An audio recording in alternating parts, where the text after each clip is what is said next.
느헤미야서를 통해서 변화와 성장이라고 하는 주제로 함께 은혜를 나누고 있습니다. 개인이든 기업이든 교회도 마찬가지입니다. 지금 빠르게 변화하고 있는 이 시대 속에서 그 변화에 적절한 대응을 하지 못하면 개인이든지 어떤 공동체 실패하고 도태되고 만다는 것, 이게 이 시대의 또 하나의 진리입니다. 세상 속에 어쩌면 우리는 빛과 소금의 사명을 감당해야 될 그리스도인이고 또 우리 교회입니다. 그렇기 때문에 우리는 세상에 조금 더 민감해야 되지 않을까 생각을 합니다. 왜? 세상의 흐름을 주도해 나가는 그리스도인, 빛과 소금이 되기 위해서, 그리고 세상을 이끌어가는 교회가 되기 위해서는 세상의 변화에 적절하게 대응을 할 줄 알아야 돼. 그래야 세상을 품을 수 있고 많은 사람들을 담아낼 수가 있기 때문에 그렇습니다. 스스로 그런 질문을 던져봅니다. 누에고치 여러분 아시죠? 누에고치형 그리스도인 교회가 될 것인가? 나비형 그리스도인 교회가 될 것인가? 선택은 여러분 개인의 몫입니다. 그리고 우리의 몫이고 우리 교회의 몫입니다. 여러분, 이 누에고치가 만약에 껍질 속에 그대로 갇혀 있으면 죽고 맙니다. 성장이란 있을 수가 없어요. 썩어버리고 마는 거지요. 여러분, 교회가 과거, 전통, 형식이라고 하는 껍질에 갇혀 있으면 그 교회는 더 이상 성장할 수가 없습니다. 변화가 일어나질 않아요. 개인적으로도 마찬가지입니다. 나의 자존심, 경험, 어떤 직분이라고 하는 이것에 갇혀 있게 되면 더 이상 그 사람에게는 변화와 성장이 있을 수가 없습니다. 나비형 교회, 나비형 그리스도인, 생명력 있게 비상을 합니다. 저는 그게 무엇일까를 생각해 보면 비전, 미래, 말씀, 은혜와 사랑, 성령님의 임재, 이런 것들은 어떻게 보면 한계 지을 수 없는 하나님의 능력입니다. 우리 개인이, 교회가 이 하나님의 능력으로 충만할 때 우리 교회는 비상하고 우리 개인은 성장과 변화를 이루어가는 주역이 될 수 있습니다. 간절히 소원하기는 저와 여러분 한 사람 한 사람이 나비형 그리스도인, 나비형 우리 주일교회가 되기를 바랍니다. 오늘 변화와 성장 세 번째 시간으로 가능성을 보는 믿음이라고 하는 제목으로 함께 은혜를 나누도록 하겠습니다. 개인이든 가정이든 사업이든 교회 공동체든 어떤 열매를 거두기 위해서, 좋은 결과를 얻기 위해서는 어떤 상황 속에서도 가능성을 보는 믿음을 가져야 합니다. 사실 이 가능성이라고 하는 것은 믿음을 말해요. 히브리서 11장 말씀에 믿음은 바라는 것들의 실상이요 보이지 않는 것들의 증거다, 그렇게 말씀합니다. 보이지 않아요. 그러나 믿음이라고 하는 것은 뭐냐면 보이지 않아도 희미해도 정말 1%의 가능성이 있어도 믿음으로 그 가능성을 보는 것, 이게 믿음의 사람이고 이게 진정한 믿음입니다. 제가 늘 말씀드리지만 모든 것에는 항상 밝은 면과 어두운 면이 있어요. 긍정적인 면이 있으면 부정적인 면이 있습니다. 또 우리가 살다 보면 잘 될 때가 있고 또 안 될 때가 있어요. 좋을 때가 있고 나쁠 때가 있습니다. 자, 그러나 진짜 하나님의 사람, 성경 속에 많은 기적의 주인공, 축복의 주인공들은 어떤 상황 가운데서도, 어떤 여건 가운데서도 어두운 면보다는 밝은 면을 봅니다. 가능성을 보는 거예요. 부정적인 면 분명히 있습니다. 그러나 믿음으로 가능성을 보는 사람은 긍정적인 면을 봅니다. 불가능한 상황 속에서도 가능성을 보는 이 믿음의 눈을 가진 사람, 이 사람이 진정한 하나님의 사람, 변화와 성장을 이루어내는 기적의 주인공이 될 수가 있습니다. 아무리 생각해봐도 이 성경 속에 믿음이라고 하는 이 단어, 이 믿음이라고 하는 단어 속에는 부정, 안 된다, 못한다, 약하다, 어둡다, 이런 부분이 절대 담겨 있지 않아요. 이 믿음은 항상 밝고 적극적이고 긍정적인 이 부분을 담고 있습니다. 그래서 많은 성도들이 믿음을 가질 때, 진짜 하나님이 주신 이 믿음을 가질 때 그 사람의 입에서는 못한다 이 말을 하지 않습니다. 할 수 있다 그렇게 말합니다. 안 된다, 아니에요. 하나님이 주신 믿음, 가능성을 보는 믿음을 가진 사람은 된다 이렇게 말을 해요.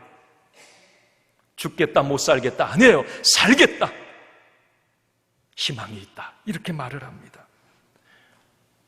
왜요? 믿음의 주체는 내가 아니라 하나님이기 때문에 그래요. 여러분, 믿음의 역사는 하나님이 일으켜 주시는 겁니다. 신념이 아니에요. 내가 가진 나의 신념이 일을 하는 게 아니고 가능성을 보는 믿음은 하나님이 주신 믿음이에요. 그렇기 때문에 역사가 일어나는 거예요. 우리는 그 하나님을 믿는 믿음으로 가능성을 보고 선포하는 겁니다. 하나님께서는 이렇게 믿음 안에서 긍정적인 사람, 가능성을 보는 사람을 변화와 성장의 주인공으로 쓰셨고 그들과 함께 하심으로 가능성을 실제화시키는 기적을 맛보게 하셨습니다. 자, 오늘 본문으로 한번 들어가 봅시다. 오늘 느헤미야서 이제 우리가 1장 넘어서 2장 말씀 보셨어요. 느헤미야가 그 당시에 페르시아 그 강대국 왕의 술 맡은 관원 비서실장격으로 그가 옆에 있으면서 그 왕의 허락을 통해 고국 땅 예루살렘을 이제 방문을 합니다. 얼마 전에 자기가 페르시아에 있을 때에 동생 하나니를 통해서 이미 예루살렘 그 고국의 참상에 대해서 이 느헤미야는 들었어요. 그러면서 느헤미야는 아마 상상했을 겁니다. 야, 우리 고국 땅 나의 이 예루살렘이 다 무너지고 초토화되고 모든 것은 불타고 정말 이런 절망적인 상황이었구나. 이제 그 상상을 하면서 직접 그 현장에 느헤미야가 도착하게 됩니다. 그게 이제 오늘 2장에 나오는 거예요. 그런데 그 현장 예루살렘에 도착해서 보니까 실제로 그 현장을 보니까 이 느헤미야 자신이 동생을 통해 들었던 그 듣고 상상했던 그것보다도 더 훨씬 심각하고 참담함을 목도하게 됩니다. 자, 그 내용이 우리가 읽지는 않았는데 오늘 17절부터 보셨는데 그 위에 13절, 14절에 보면 이런 내용이 좀 나와 있어요. 같이 한번 읽어봅시다. 시작. 그 밤에 골짜기 문으로 나가서 용정으로 북문에 이르는 동안에 보니 예루살렘 성벽이 다 무너졌고 성문은 불탔더라. 앞으로 나아가 샘문과 왕의 못에 이르러서는 탄 짐승이 지나갈 곳이 없는지라. 다 무너졌고 성문은 불탔고 짐승 하나가 지나갈 정도도 못 되는 다 막혀버린 그런 상황, 한 가닥의 희망도 보이지 않는 그런 상황을 지금 느헤미야는 보고 있는 겁니다. 자, 중요한 건 이런 절망적인 상황, 참담한 현실을 목도한 느헤미야의 반응입니다. 자, 오늘 말씀의 제목이 가능성을 보는 믿음이에요. 도저히 가능성이 보이지 않아 희망이 보이지 않습니다. 자, 그러나 이런 상황에서 느헤미야의 태도는 어땠는가 하는 거예요. 어쩌면 이 느헤미야가 가졌던 그런 믿음의 자세, 오늘 이 시대를 살아가는 저와 여러분들이 가져야 될 태도, 자세이고 또 우리가 행여 살면서 낙심의 상황, 오늘 이 느헤미야가 보았던 그런 참담한 현실을 우리가 목도할 때 우리가 보여주어야 될 믿음의 반응이 아닐까 생각을 합니다. 여러분, 느헤미야만 이런 상황을 만나는 것 절대 아닙니다. 느헤미야만 이런 가슴 아픈 상황을 접하는 것 아니에요. 우리가 인생을 살다 보면 개인적으로, 가정적으로, 자녀들 때문에 어떤 직장과 일터, 사업의 현장에서 우리는 무수히 이런 아픈 상황을 목도하게 되고 경험하게 됩니다. 예루살렘 성벽이 다 무너져 내린 것처럼 때로는 건강이 무너져 내릴 때가 있어요. 가정이 무너져 내릴 때가 있습니다. 사업이 무너져 내릴 때가 있어요. 그래서 우리의 희망과 기대도 한순간에 무너져 내릴 때가 있습니다. 그렇지 않나요, 여러분? 성문이 불탔던 것처럼 소멸되어 버렸어요. 없어져 버렸어요. 여러분, 뜻밖의 사고로 우리는 물질을 잃기도 합니다.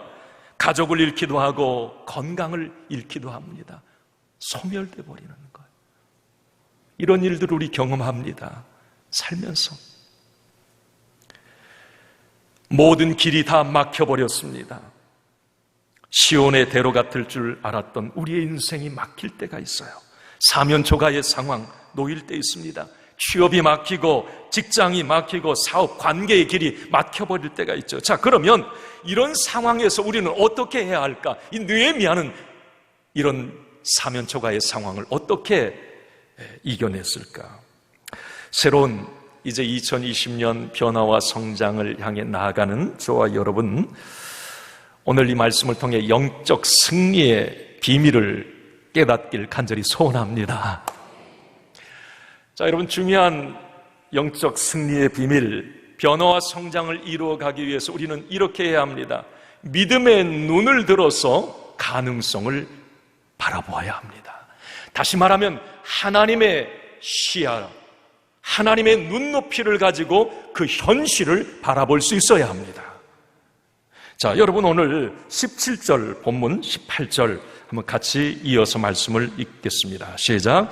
후에 그들에게 이르기를 우리가 당한 곤경은 너희도 보고 아는 바라. 예루살렘이 황폐하고 성문이 불탔으니 자, 예루살렘 성을 건축하여 다시 수치를 당하지 말자 하고, 또 그들에게 하나님의 선한 손이 나를 도우신 일과 왕이 내게 이른 말씀을 전하였더니 그들의 말이 일어나 건축하자 하고 모두 힘을 내어 이 선한 일을 마치려 하매. 아멘. 여러분, 오늘 이 17절, 18절을 좀 요약하면 이런 내용이에요. 내 눈높이 갖지 말고 하나님의 눈높이 가지라는 거예요. 그게 오늘 이 내용이에요.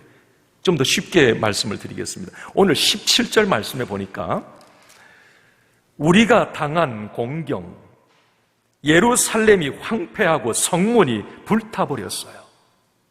이건 지금 느헤미야의 눈에 보여지는 겁니다. 자, 여러분, 지금 느헤미야가 이 17절 자기의 어떤 눈으로 바라보는 그 어떤 현상 너무 참혹했지요. 그러나 느헤미야의 눈높이를 가지고는 절대 해결의 실마리를 찾을 수가 없습니다. 자, 그러나 18절로는 넘어오면서 이 느헤미야가 이렇게 고백을 합니다. 하나님의 선한 손이 나를 도우셨습니다. 하나님의 눈높이를 갖는 거지요.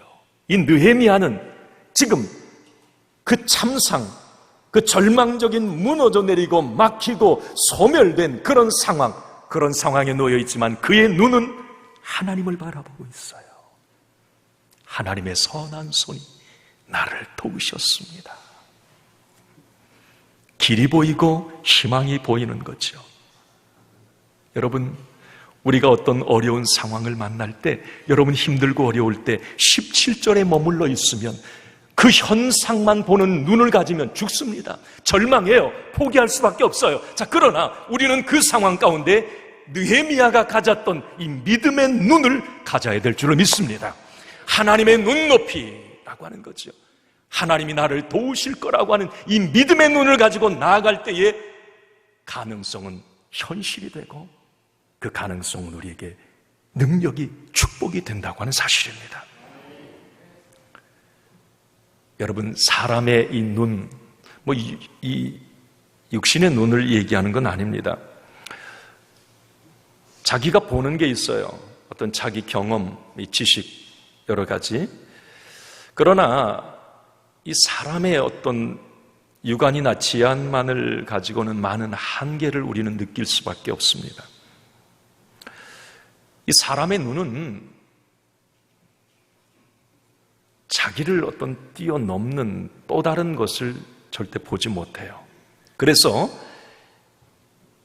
육체의 눈, 어떤 지식 경험의 눈만 가지고 이 17절을 보는 느헤미야 17절을 보는 그 눈만 가지고는 많은 것들을 놓치고 삽니다. 해결의 실마리가 보이지 않아요.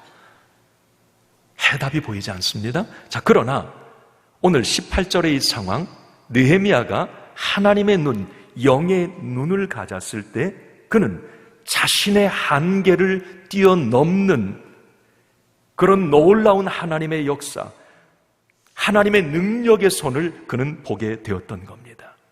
그 하나님의 렌즈, 믿음의 렌즈를 통해서 미래를 보고 그는 가능성을 보고 형통을 보고 축복을 보았던 것입니다.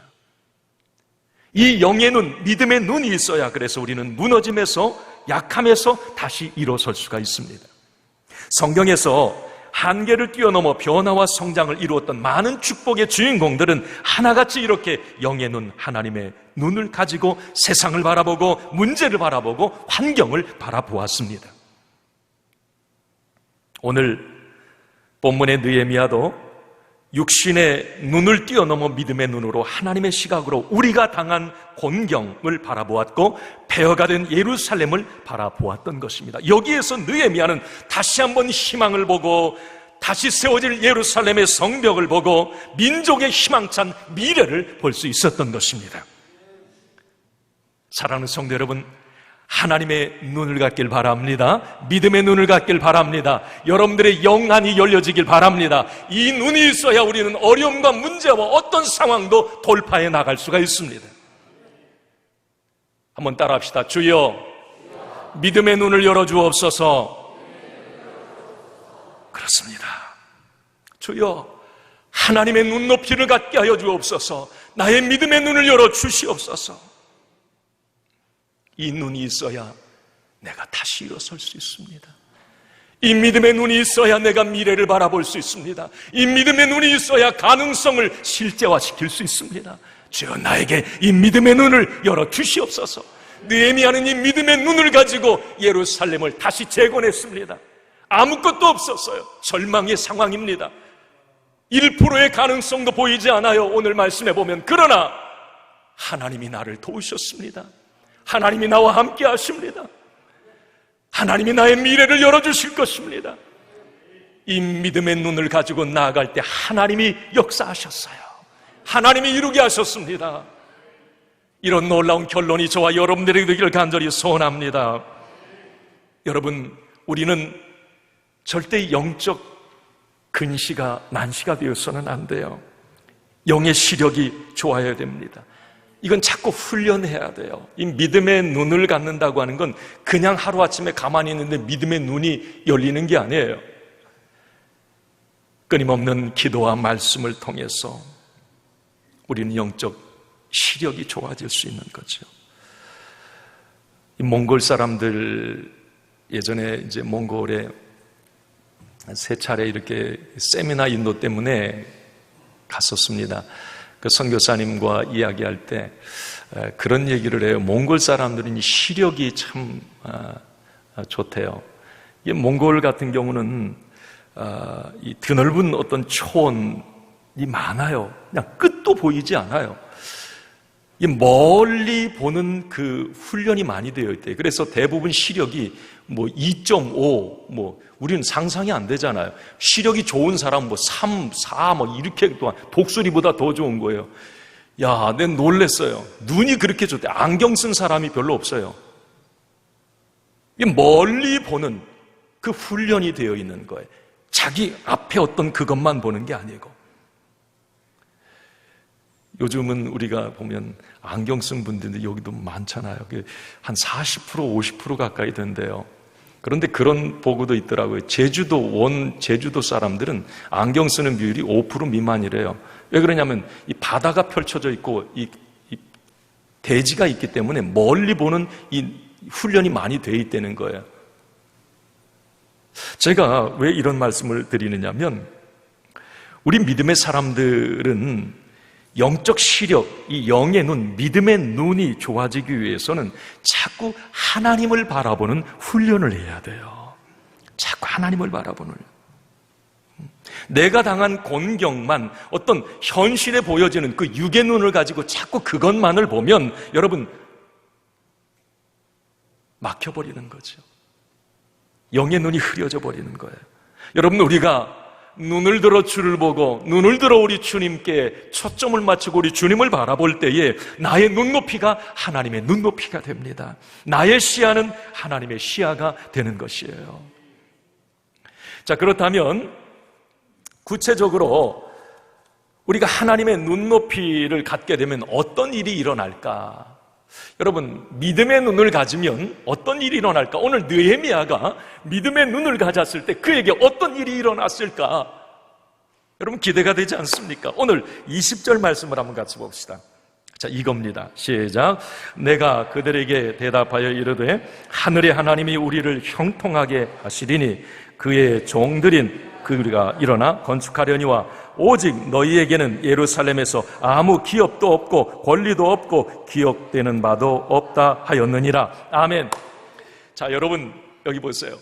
하나님의 시야, 믿음의 눈을 갖게 되니까 뭐가 보이느냐면 하늘의 하나님이 우리를 형통케 하시리라. 와, 아니 17절에 무너져 내리고 불타버리고 막혀버리고 뭐 하나 희망이 없는 그런 상황에서 지금 느헤미야가 믿음의 눈으로 그 현장을 바라보면서 하는 말이에요. 지금 하나님이 반드시 우리를 형통케 하시리라. 그렇습니다. 우리가 하나님의 눈높이, 하나님의 시야를 갖게 되면 하늘의 하나님이, 능력의 하나님이, 전능하신 하나님이 나를 형통케 하시리라, 우리를 형통케 하시리라, 이 믿음의 배짱, 믿음의 확신이 생기게 되는 거예요. 오늘 본문에 그 현실 자체는 절망이요, 회복 불가능한 상태 분명히 맞습니다. 그러나 느헤미야가 하나님의 시각으로, 믿음의 눈으로 그것을 바라보았고 그 현장을 믿음의 눈을 열어 바라보았을 때에 그 참담한 현장 너머에 역사하시는 하나님의 능력, 형통케 하시는 하나님을 볼 수 있었던 거예요. 그리고 그는 믿음으로 선포할 수 있었던 거예요. 하나님이 반드시 우리를 형통케 하시리라. 여러분, 느헤미야처럼 우리도 한번 선포해 봅시다. 하나님이 나를 형통케 하시리라. 하나님이 우리의 가정을 형통케 하시리라. 하나님이 나의 자녀를 형통케 하시리라. 하나님이 나의 생업을 형통케 하시리라. 할렐루야. 내가 하나님의 자녀라면, 내게 믿음의 눈이, 일말의 믿음의 눈이 있다면 우리도 이렇게 동일하게 말할 수 있습니다. 왜? 느헤미야의 하나님은 나의 하나님이에요. 느헤미야가 믿었던 능력의 하나님은 나의 하나님이십니다. 그래서 우리도 그 하나님께 이렇게 선포할 수 있어요. 하나님의 능력으로 인해서, 하나님의 전능하신 손길로 인해서 나는 형통할 수 있습니다.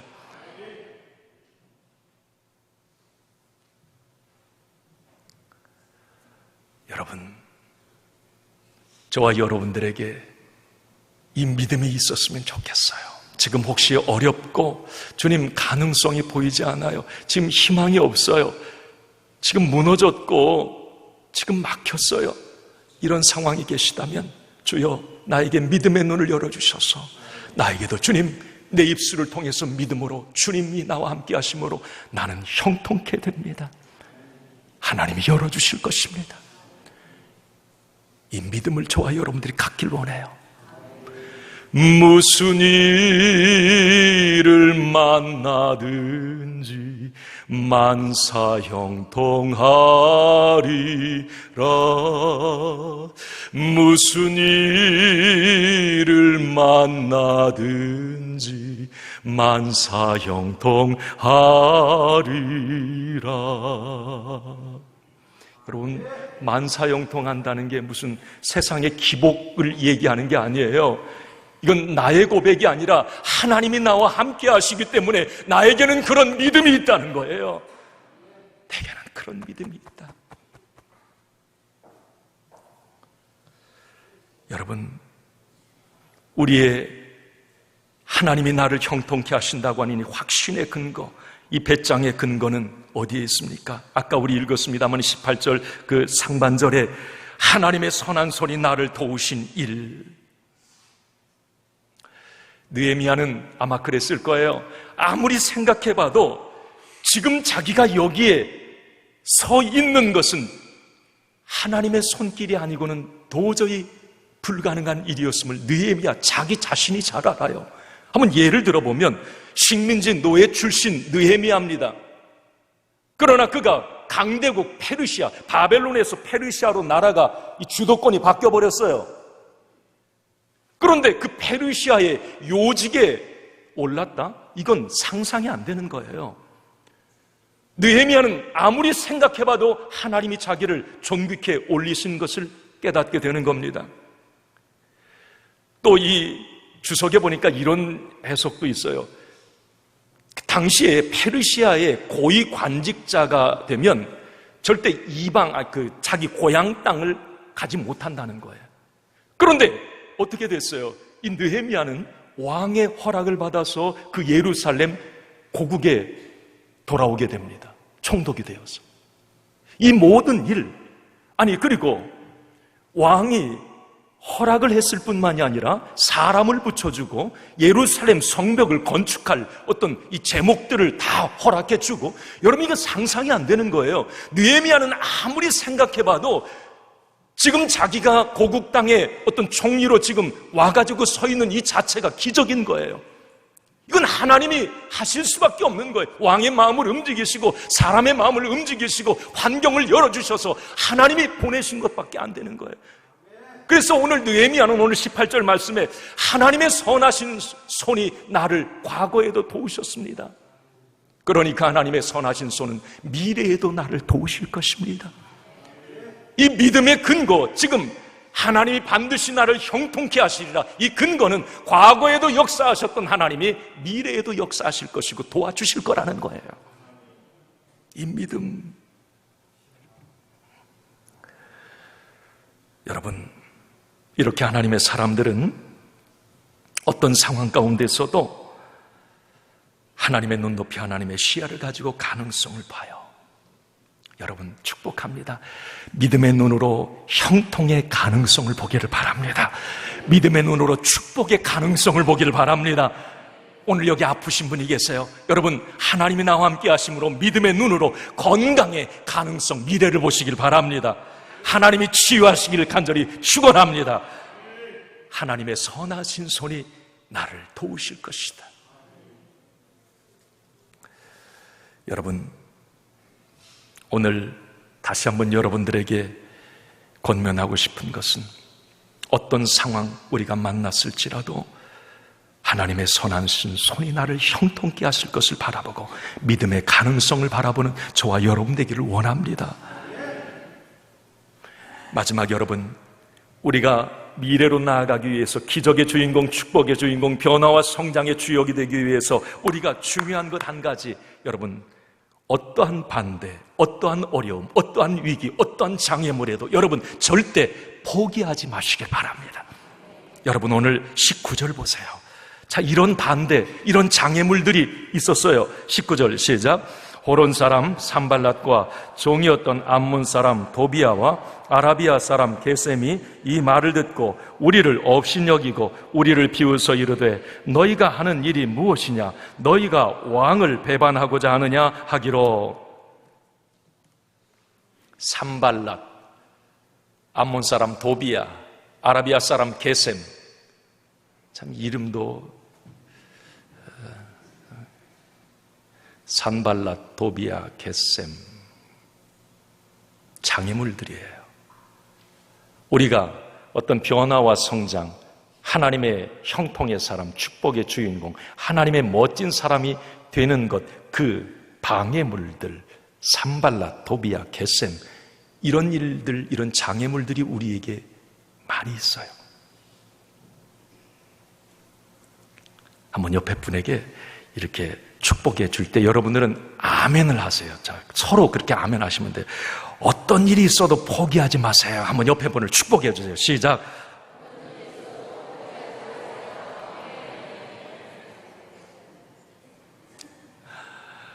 여러분, 어떤 통계에 올해 제가 한 달 전인가요? 올해 새로 나온 통계, 지금 여러 가지 교통사고나 이런 사망률보다도 지금 자살률이 계속 증가하고 있어요. 참 이 아이러니한 거예요. 우리 예전에 과거에 못 먹고 못 살 때, 어렵게 살 때 자살을 안 했어요. 그런데 요즘 이런 시대, 이 풍요롭고 넉넉한 시대가 됐는데 자살이 40명 넘어갔고요. 하루에 40명씩 막 죽어 나가는 거예요, 지금. 이런 일들이 지금 계속 일어나고 있어요. 뭔가를 포기하는 거예요. 어떤 위기, 장애물, 이 산발라, 도비아, 게셈 앞에 다 포기해버리는 겁니다. 여러분, 우리가 하나님의 사람이라면 하나님이 나를 형통케 하시리라, 이 믿음을 가진 저와 여러분들이라면 어떤 상황에서도 꿈을, 믿음을, 내 생을 절대 포기하지 않기를 간절히 소원합니다. 여러분, 인생의 장애물은 누구에게나 있습니다.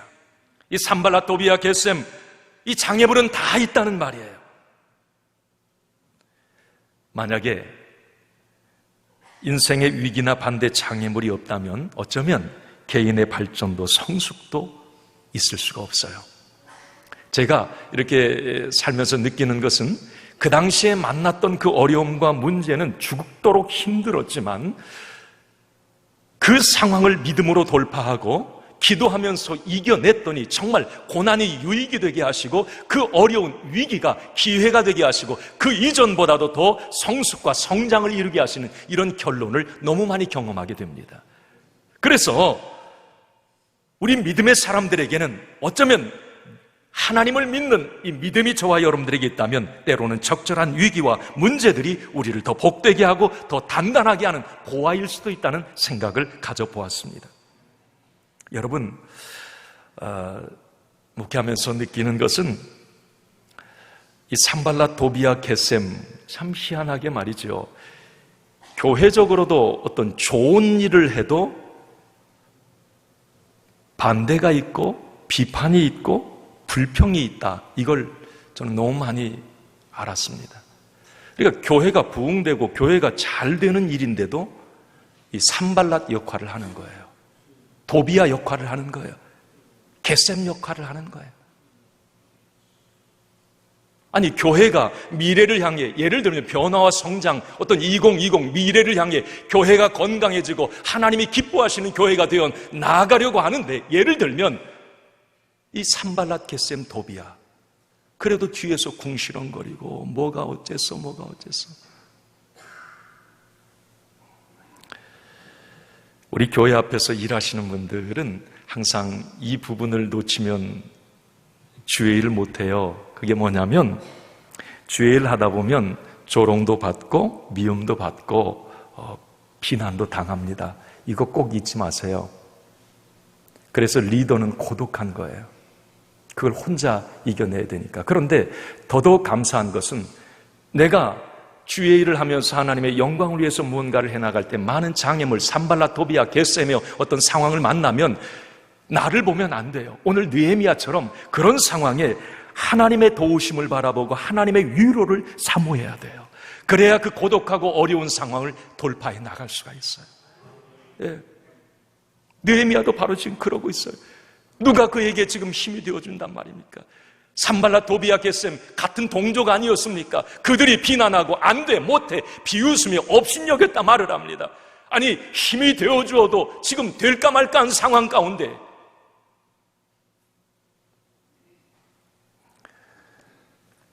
여러분, 저와 여러분들은 이 느헤미야처럼 어떤 상황 가운데서도 자신의 꿈과 계획, 하나님이 주신 비전 절대 포기하지 않기를 저와 여러분들은 바라고요. 어떤 반대와 장애물 앞에서도 당당하게 하늘의 하나님 반드시 나를 형통케 하신다고 하는 이 믿음으로 선포해 나아갈 수 있기를 바랍니다. 여러분, 하나님의 자녀들이 가장 잘 되는 것, 가장 싫어하는 사람이 누굴까요? 이 산발랏 도비아 겟셈은 이 주석에 보면 영적으로 그런 영해를 해놓은 책도 있어요. 뭐냐면 산발랏 도비아 겟셈이 사단이다.